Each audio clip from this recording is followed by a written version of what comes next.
mag-aaral ng salita ng Panginoon. Tayo po ay dumako na sa pag-aaral ng salita ng Panginoon. Sa umaga pong ito, buksan po natin ang ating mga Biblia sa Proverbs chapter 6, verse 25. Manatilihin po natin itong bukas habang tayo po ay nag-aaral ng salita ng Panginoon. Proverbs 6:25. Muli, basahin po natin ito ng sabay-sabay. Yan po ba lahat? Amen. Proverbs 6, verse 25. Ready now? Begin. Do not desire her and do not let her capture you with her eyelashes. Tayo po lahat ay manalangin. Ang maraming Diyos, sa dakila't makapangyarihan, salamat po sa umagang ito na kami po ay muli mong tinipon para ikay purihin, sambahin sa Espiritu at sa katotohanan, Panginoon. Salamat po sa masiglang pag-aawitan na meron kami, Panginoon, para sa iyo. At ngayon po, Panginoon, kami po ay dadako na sa iyong mga salita.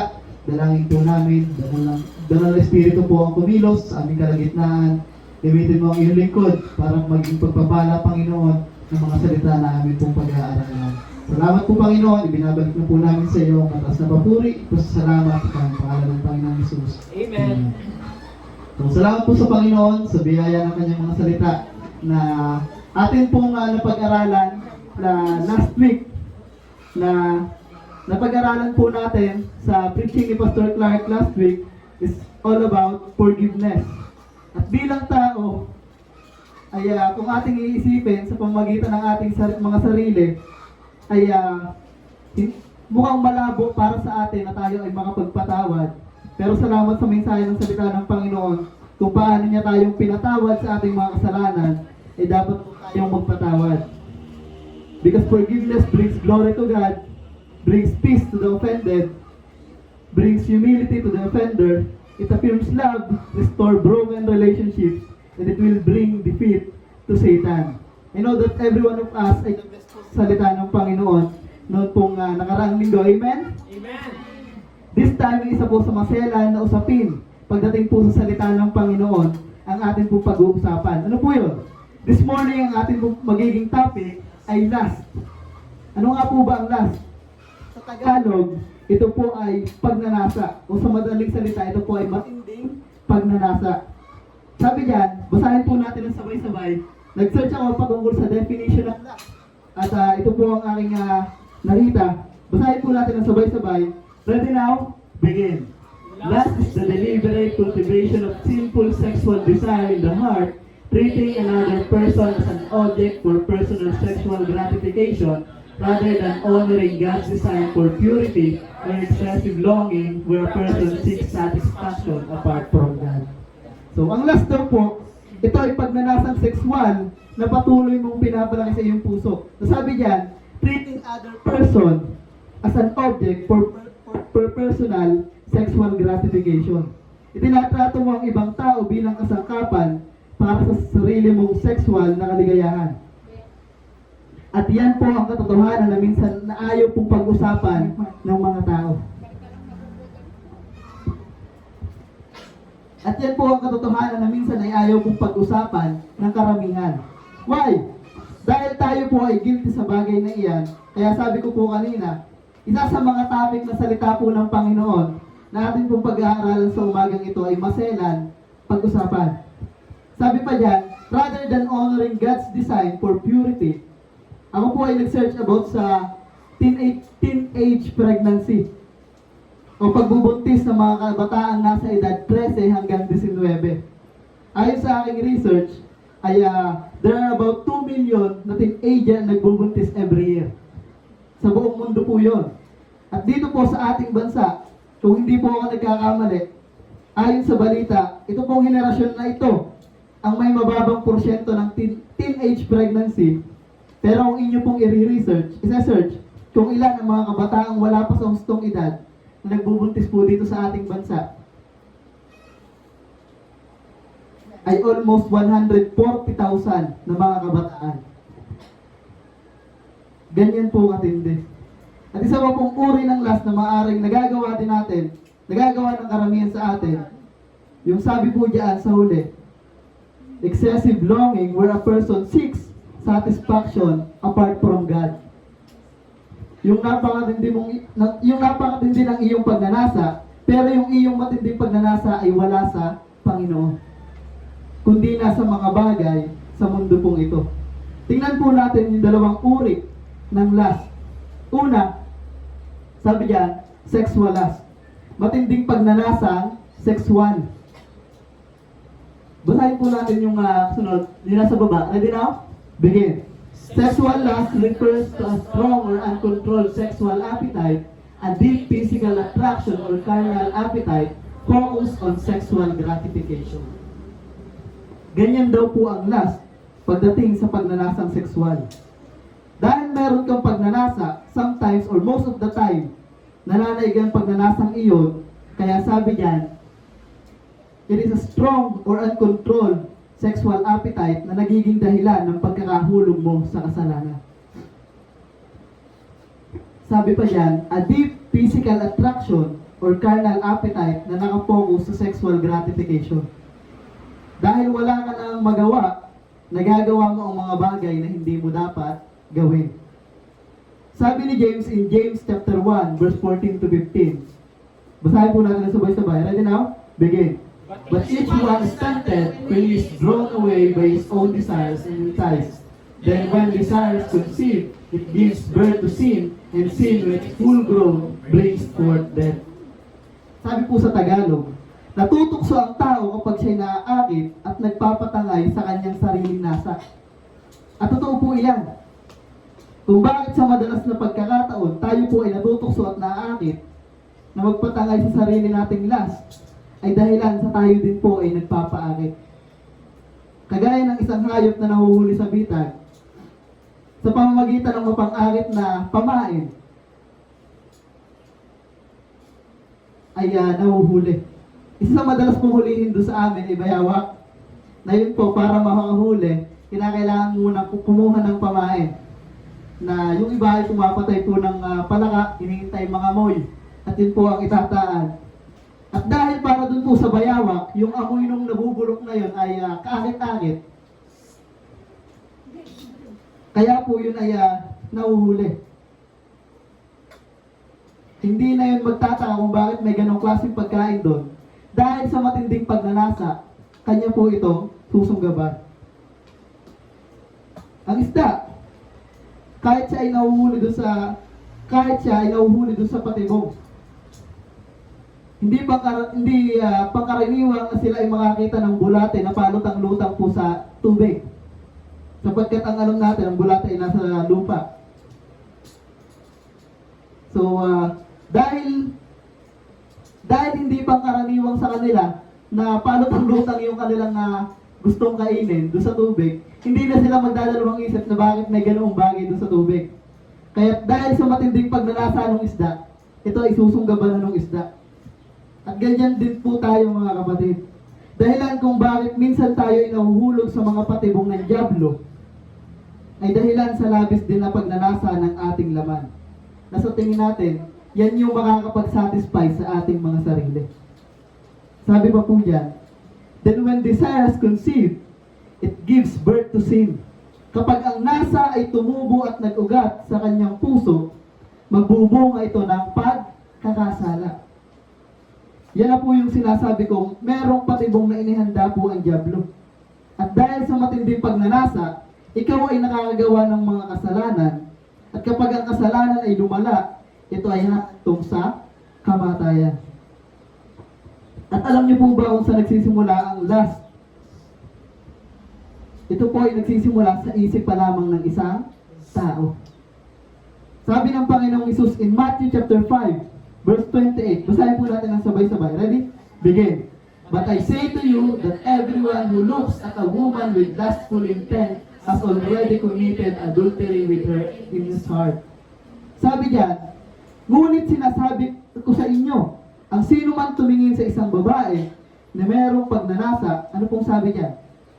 Tumingin ka pa lang daw sa isang babae na nasa isip mo kung ano-ano nang nangyari. Sabi ng Panginoon, ikaw ay nagkasala na ng pangalunya sa iyong puso. At ito po iyan.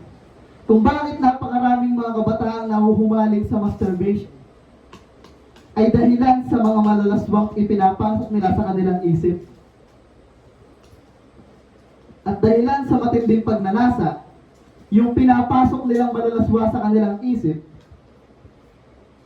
minsan ay hindi nakukontento, kaya't nauuwi sa panonood ng pornografiya.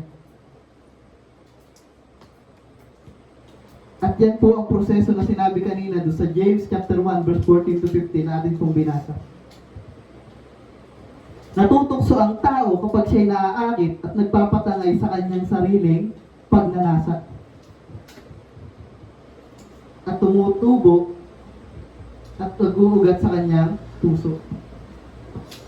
At sabi doon, magbubunga ito ng pagkakasala, kasalanang imoralidad. Isang halimbawa ng karakter sa Biblia ang nahulog sa kasalanang sexual immorality dahil sa kanyang matinding pagnanasa. Sino po yun? Si David. Kung babasahin po natin yung 2 Samuel chapter 11, doon po nakatala ang kasalanang nagawa ni David sa harap po ng Panginoon. Sabi doon, pagkatapos ng isang labanan, spring that time, ay lumabas si David ng gabi at umakyat po siya sa rooftop ng palasyo. At habang siya ay naandun, meron siyang isang babaeng nakikitang naliligo. At sabi doon sa talata, sa 2 Samuel chapter 11, sinabi doon na napakaganda ng babae. Naakit si David doon sa napakagandang babae. The woman is very beautiful to behold. Kaya ano pong nangyari? Naakit siya sa kagandahan ng babae, si Bathsheba. Dahil si Bathsheba po ay may asawa, si Uriah, inutusan niya yung kanyang isang tauhan, si Joab, na yung si Uriah sa digmaan ay ilagay doon sa unahang bahagi upang mamatay. At nung nangyari nga po yung inutos ni David, nung namatay si Uriah, kanya pong pinuntahan si Bathsheba at ginawa niyang asawa. At sabi doon sila po ay nagkaanak.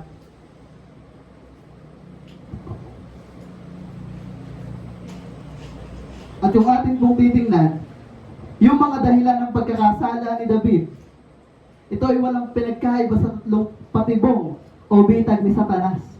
Ano po yun? Lust of the eyes, lust of the flesh, and the pride of life. Alam niyo po ba ang sex?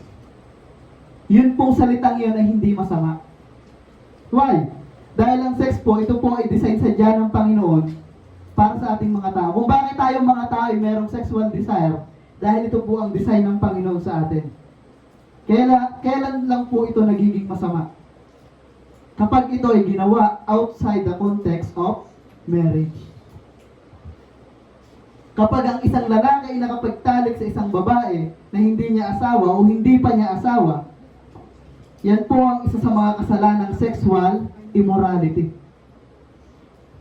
At ang kasalanang iyan ang nakukumit ng mga kabataang hindi mananampalataya, hindi lamang hindi mga mananampalataya, at minsan nakakalungkot mang aminin, pero meron din pong mga mananampalataya na nakagawa pa rin po ng kasalanan iyan hanggang ngayon.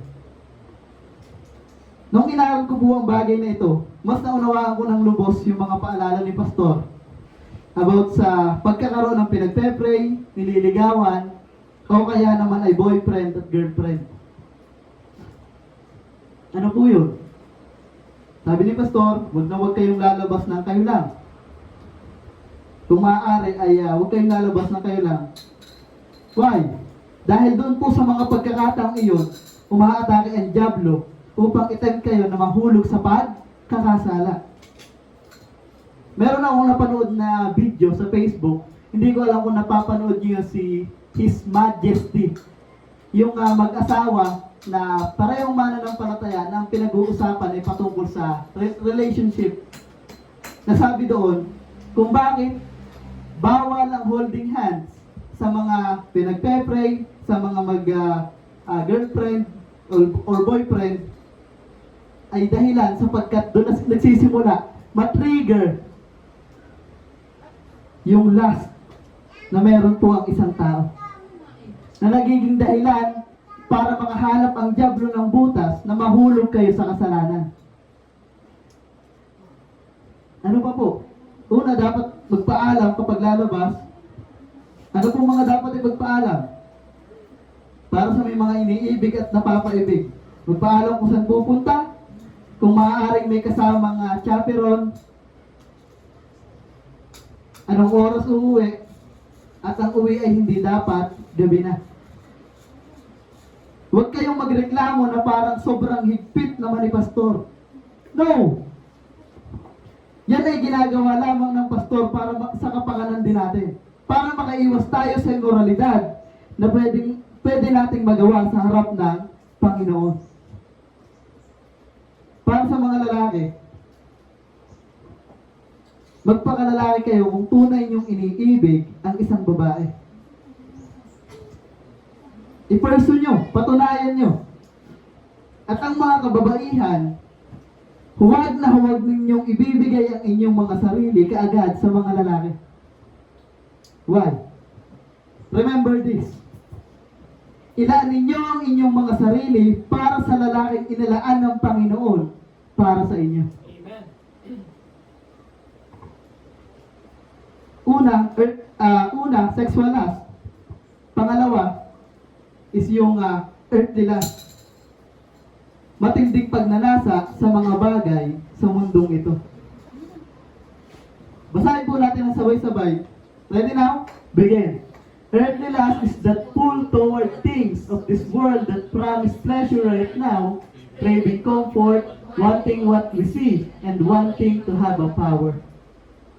Ang matinding pagnanasa sa mga bagay na naandito sa mundo ay isa sa mga kasalanan na maaaring magawa ng isang tao o ng isang mananampalataya sa harap ng Panginoon.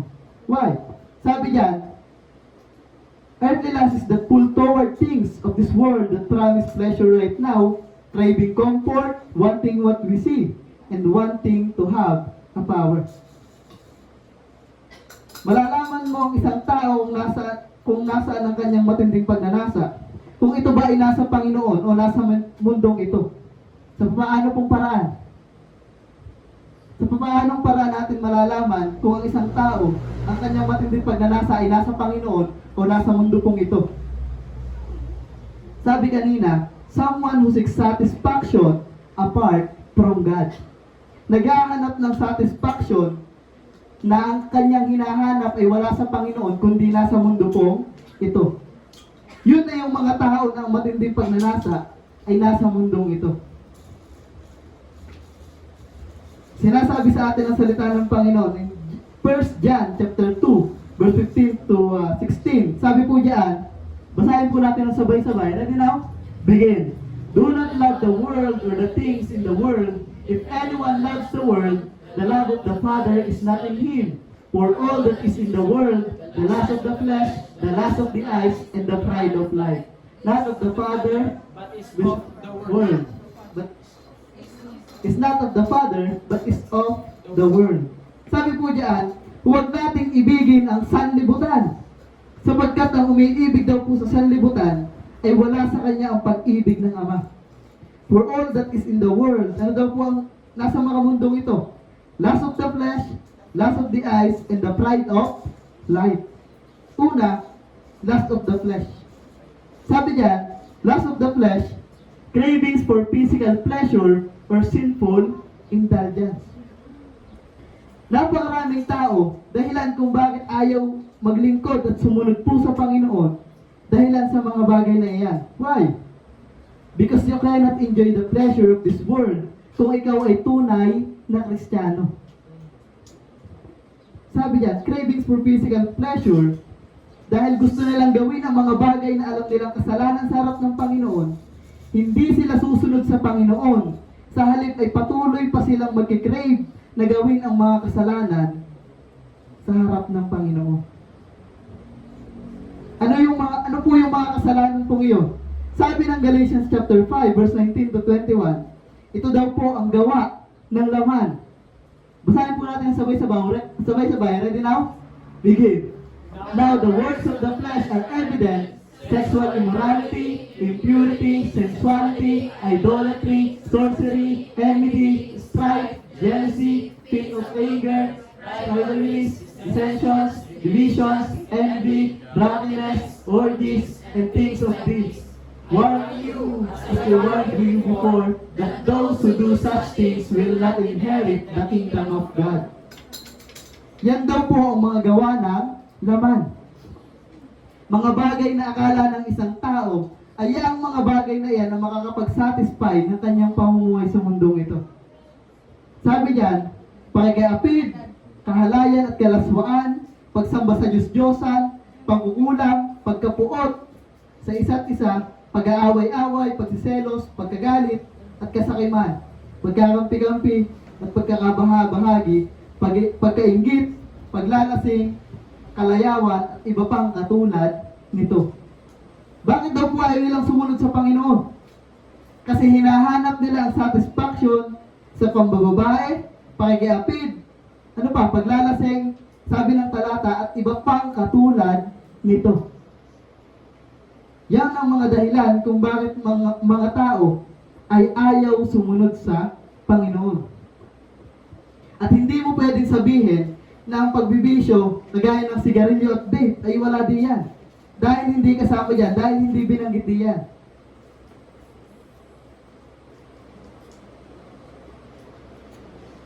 Why? Dahil wala pa po akong nakikitang inuman na walang naninigarilyo at nagbe-vape, yun ay mga bagay na katulad ng nabanggit na sinabi diyan, and things like this. Ito mo. Hindi mo pwedeng sabihin na porket wala sa salita ng Panginoon na hindi ka pwedeng manigarilyo, hindi ka pwedeng mag-vape, ay hindi na yun kasama sa kasalanan. Yun ay mga bagay na katulad ng mga nabanggit. Yung iba, nagpapakahirap na magtrabaho para lang masatisfy ang pita ng laman. Yan ang pleasure na hinahanap ng isang tao sa mundong ito, imbis na magkaroon ng satisfaction sa pagsunod sa Panginoon. Ano pa po? Lust of the eyes. Sabi yan, coveting what one sees, such as wealth, possessions, or another person's belongings. Sabi diyan, pagkakaroon ng matinding pagnanasa sa mga bagay na iyong nakikita. Kagaya ng yaman, ari-arian, o kaya naman ay pagmamay-ari ng iba. Kagaya ng pagkakasala ni David, para makuha niya ang magandang babae na kanyang nakita noong gabi, pinatay niya ang asawa nito at ginawa niyang kanyang asawa. Sometimes, aminin man natin o hindi, tayo din pong mga mananampalataya ay nagkakaroon din ng mga bagay kapag ginusto natin ay hindi natin makuha. Minsan para makuha ay kung ano-ano pang ating gagawin para lang makuha yung bagay na ating gusto. At kung minsan, para lang makuha ay kailangan pang magkasala sa Panginoon. Gustong magkapera, testing tumaya sa loto, sa wedding, magsusugal. Isang halimbawa ng tao sa Old Testament ang nagkaroon ng ganyang uri ng pagnanasa. Basahin po natin ang Joshua chapter 7 verse 21. Ready now? Begin. When I saw among the spoil a beautiful cloak from Shinar, and 200 shekels of silver, and a bar of gold weighing 50 shekels, I took them, and see, they are hidden in the earth inside my tent, with the silver underneath. Alam naman po natin yung kwento kung paano sinakop ni Joshua at ng mga Israelita ang lugar ng Canaan. Merong isang lugar sa Canaan na kung tawagin ay Ai, na kung saan yun ay maliit na bayan na in-underestimate ni Joshua na siya ay nagpadala lamang ng 2,000 to 3,000 na mga sundalo. Dahil nga po maliit lamang yung bayang iyon para sa kupin. Ngunit nung sinakop nila iyon, sila po ay natalo. Umiyak si Joshua sa Panginoon, nanalangin kung bakit nangyari sa kanila ang bagay na iyon. At nalaman po ni Joshua ang dahilan kung bakit sila natalo.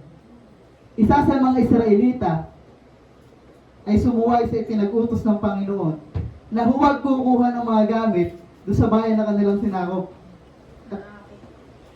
Sabi diyan, when I saw among the spoil a beautiful cloak from Shinar, and 200 shekels of silver, and a bar of gold weighing 50 shekels, then I coveted them, and took them. And see, they are hidden in the earth inside my tent, with the silver underneath. Sino po yung tao na yan? Walang iba kundi si Achan.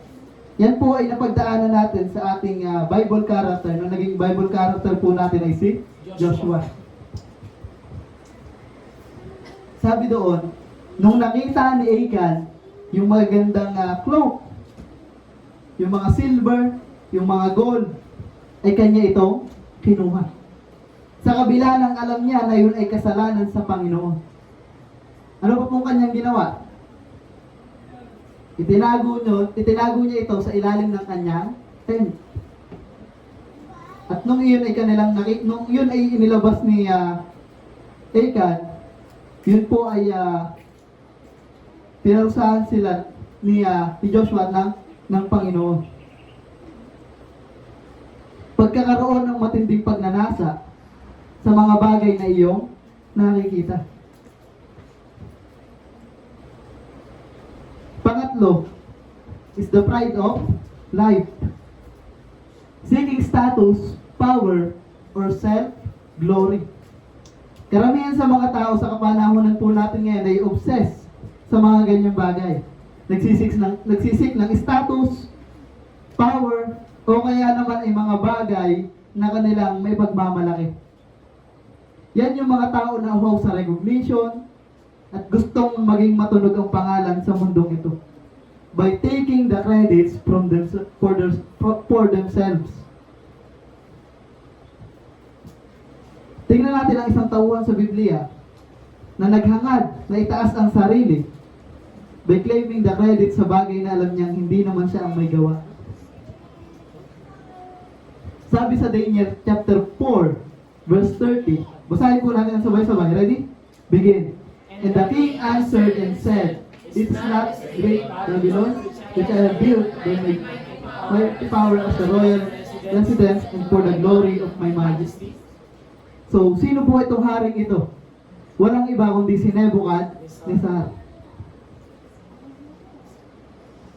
Yung bayan po ng Babylon, kung saan ito ay kanyang pinangungunahan, sabi doon, ito ay naging masagana, malakas. Pero hindi niya kinilala na yun po ay pagkilos ng Panginoon. Sabi niya dyan, and the king answered and said, "Is not this great Babylon which I have built by my mighty power as a royal residence for the glory of my majesty?" Kinilala niya na kung bakit naging ganon kasagana, ganon kalakas ang bayan ng Babylon ay dahilan sa kanyang pamumuno doon po sa lugar na iyon. At tayong mga tao, minin natin o hindi, minsan gusto din nating makilala. Maging tanyag ang ating pangalan. Meron pang isang kasabihan sa mga sports na ating maririnig. Ano po yun? Gagawa ako ng pangalan. Ano pa? Magpapakilala ako. Ganyan ang mga caption na nakikita ko kapag meron mga highlights na nagpo-post about sa mga nakikilalang player, nagpakilala na si ganito, ganyan. While craving for status, power, fame, or self-glory, minsan, tayong mga mananampalataya, hindi mo napapansin, ang layo mo na pala sa Panginoon. Patuloy mong ginagawa ang mga bagay na makakapag-angat ng iyong pangalan habang ibinababa mo na pala ang pangalan ng Panginoon. Yan po ang mga bagay na meron sa mundong ito na kadalasan ay nagkakaroon tayo ng matinding pagnanasa. Lust of the flesh, lust of the eyes, and pride of life. Nalaman po natin ang dalawang uri ng lust na pwedeng kahantungan ng ating matinding pagnanasa. Sexual lust at earthly lust. Paano nga ba natin mapapagtagumpayan ang mga bagay na yan? Una, how to overcome sexual lust. Letter A, sabi diyan, flee temptation rather than trying to resist it. Lumayo tayo sa tukso kaysa pilitin nating labanan iyon. Dahil maaaring mahulog at madala tayo sa tukso kung tayo makikipaglaro pa sa dyablo. Dahil ang dyablo ay naghahanap ng butas para tayo po ay magkasala laban sa Panginoon. Sabi nga ng salita ng Panginoon, ang dyablo ay parang umuungal na leon na naghahanap ng kanyang malalapat. Kung nagkasala ka ng pagmamasturbate, change the environment na yung ginagalawan. Because the reason kung bakit ka nagpapatuloy na nahuhulog sa kasalanan iyon ay dahilan sa iginukulong mo ang iyong sarili. Kung saan sarado ang pinto, sarado ang bintana, at walang nakakakita sa iyo.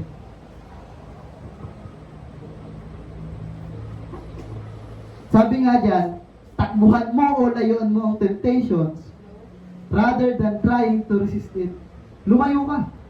Lumabas ka. Why? Dahil kung nasa katinoan ang iyong pag-iisip, hindi mo naman magagawa sa labas yun.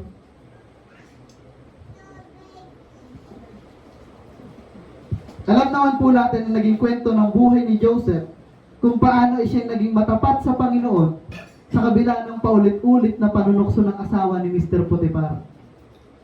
In Genesis chapter 39, verse 11 to 12, but one day, ready? Begin. But one day, when he went into the house to do his work, and none of the men of the house was there in the house, she caught him by his garment, saying, lie with me. But he left his garment in her hand and fled and go out to the house. Yan po yung naging kwento ng buhay ni Joseph. Dahil si Joseph ay magandang lalaki, matipuno, yung asawa ng kanyang amo na si Mr. Potiphar ay nagkagusto sa kanya. Halos araw-araw ng kanyang pagtrabaho dun sa bahay ng kanyang amo ay inaakit siya ng asawa ni Mr. Potiphar. At isang araw, sabi niya, pumunta siya sa bahay ng kanyang amo para gawin ang mga bagay na dapat niyang gawin. At sabi doon, walang tao dun sa loob ng bahay. At nahuli siya ng asawa ni Mr. Potiphar. Nahawakan ang kanyang damit, ngunit sabi doon, but he left his garment in her hand and fled and go out of the house. Nahawakan ni Mrs. Potiphar yung damit ni Joseph at naiwan ito sa kamay ni Mrs. Potiphar nung si Joseph ay tumakbo. Siguro nung tumakbo si Joseph ay hubo. Sapagkat sabi doon, yun daw but he left his garment in her hand and fled and go out to the house. Yun po ang ginawa ni Joseph. At maganda po ang naging tanong ni Joseph nung siya ay humarap sa tukso. Sabi niya, how then I can do this great wickedness and sin against God? Paano niyang magagawa ang ganong katinding kasalanan laban sa Panginoon? At ito po mga kapatid ang nasa isip na dapat ay meron po tayo. Isipin natin kung ang atin bang magagawin ay kapupuri ng Panginoon o ikakahulog lamang natin sa kasalanan. Ano pa po? Flee temptations rather than trying to resist it. Pangalawa, occupy your mind. I-occupy natin ang ating mga isip upang mawala ng puwang na tayo ay makaisip ng kung ano ng bagay. Amen. Sapagkat sabi ng Panginoon, tumingin ka pa lamang daw sa isang babae nang may pagnanasa sa iyong isip, ikaw ay nagkasala na ng pangangalunya niya. Pero kung ang ating isip po ay walang puwang para tayo mag-isip ng kalaswaan, magagawa po nating lumayo sa temptation. Ano naman po ang ipapasok natin sa ating isip?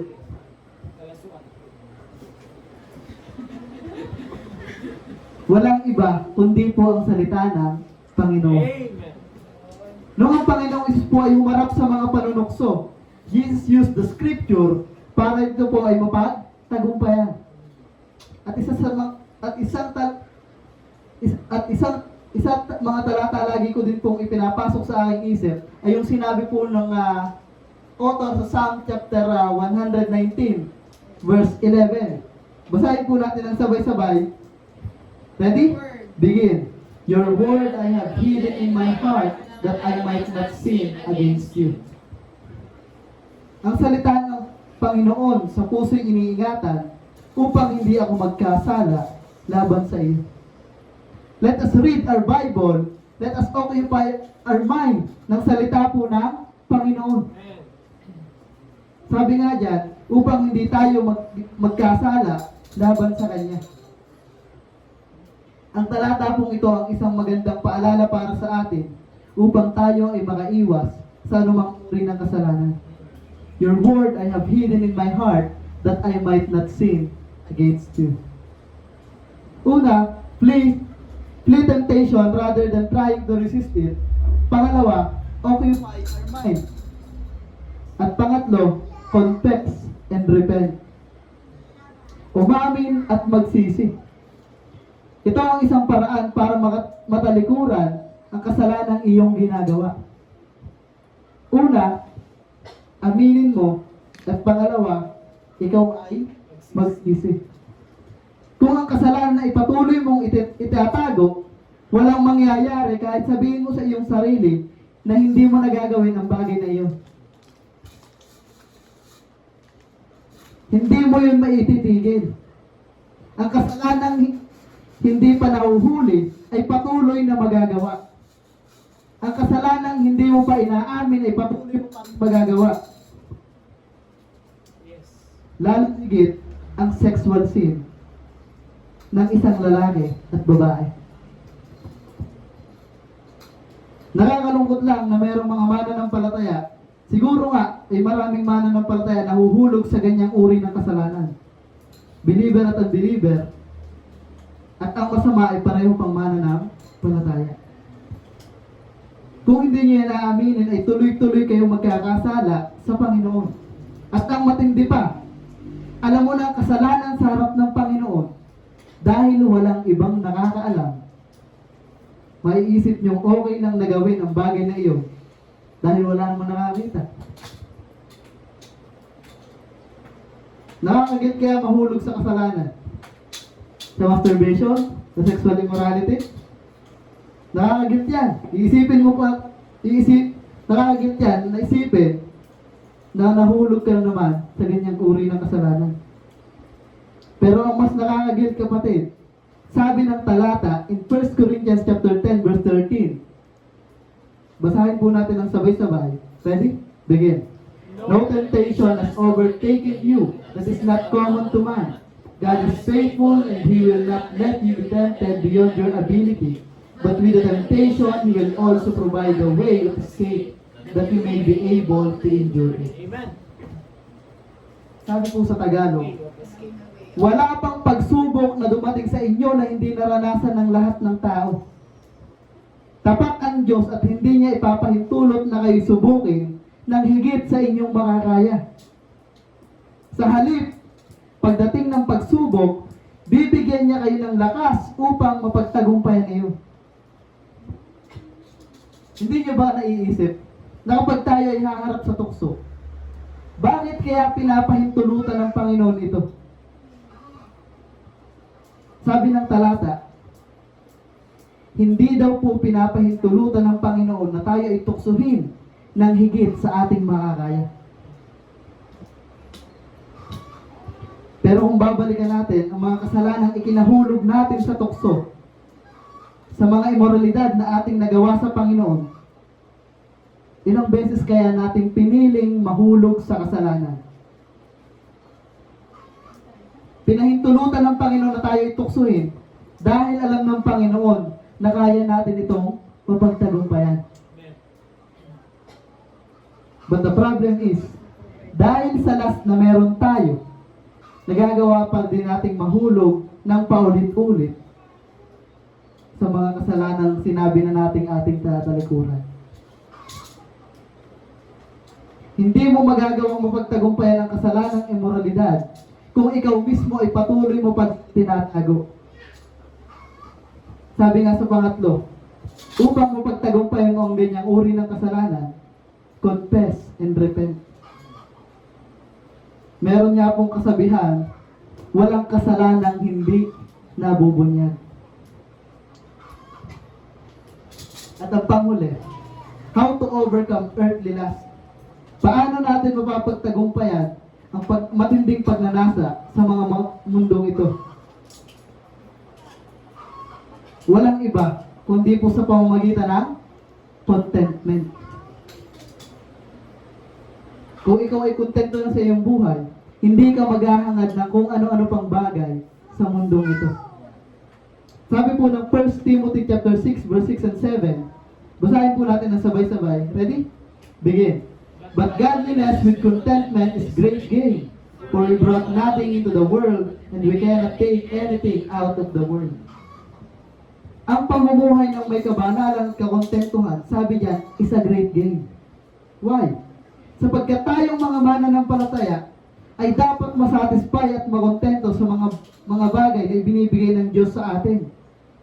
Dahil ang totoong source ng contentment ay nasa Panginoon. Sabi pa diyan ni Pablo, wala tayong dala nung tayo ay iniluwan. At sabi diyan, wala din tayong madadala pag alis natin dito. Sabi pa sa mga sumunod na talata, hindi na po nailagay diyan, in verse 9, ang mga taong naghahangad yumaman ay nauhulog sa tukso, sa isang bitag ng mapanira at walang kabuluhang mga hangarin na nagdadala sa kanila sa kamatayan at kapahamakan. Yan ang mga kapamaraanan na atin pong papagtagumpayan ng sexual lust and earthly lust.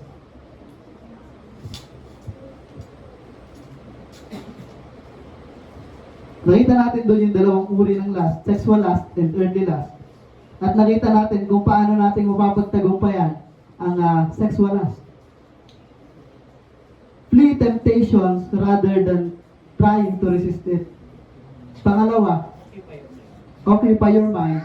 At pangatlo, confess and repent. At mapapagtagumpayan natin ang earthly lust. Walang iba kundi sa pamamagitan po ng contentment. For our conclusion this morning, basahin po natin ang sabay-sabay. Ready? Begin. When Christ becomes the greatest desire of our hearts, lust loses its power, the world loses its grip, and we discover that true satisfaction is found in God alone. Kapag si Kristo na ang pinakamalaking hangarin ng ating puso, sabi diyan, nawawala na ng kapangyarihan ng pagnanasa, nawawala na ang kapit ng mundo sa atin, at natutuklasan natin na ang tunay na kasiyahan at kapanatagan ay matatagpuan lamang po sa Panginoon. Yun lamang po sa umagang ito, tayo po lahat ay manalangin. Dakilang Diyos, Ama naming banal, salamat po sa iyong mga salita. Salamat po sa pagkat kami po ay natuto sa iyong mga salita kung paano po namin mapagtatagumpayan ang isa sa mga bitag ng diablo sa aming buhay, Panginoon. Salamat po sa iyong mga salita na aming pong napag-aralan. Tuloy nga po na nawa, ito ay pagbungahin namin sa aming mga buhay upang makaiwas kami, Panginoon, sa anumang uri ng patibong ng diablo, Panginoon. Salamat po sa umagang ito. Ito na po ang aming panalangin sa tayong pangalan ng Panginoong Hesus. Amen.